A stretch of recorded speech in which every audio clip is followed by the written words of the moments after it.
বীর চট্টলা, সালাম ও শুভেচ্ছা।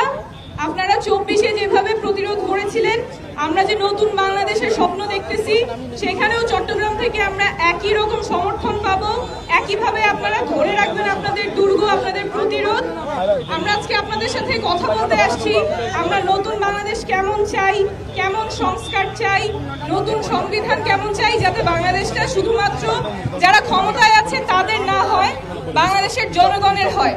থাকবে শুধুমাত্র তাদের জবাবদিহিতা কিছু গোষ্ঠীর কাছে যাতে না হয়, সাধারণ মানুষের কাছে যাতে, যারা ক্ষমতায় থাকবেন, যারা সরকারে থাকবেন, যারা বিরোধী দলে থাকবেন, তারা যাতে সাধারণ জনগণের কাছে জবাবদিহিতা তাদের নিশ্চিত করা যায়। সেই রকম একটা বাংলাদেশ আমরা চাই, যেখানে পুলিশ বা প্রশাসন যদি অন্যায় করে, জনসাধারণ তার ন্যায্য বিচার পাবে।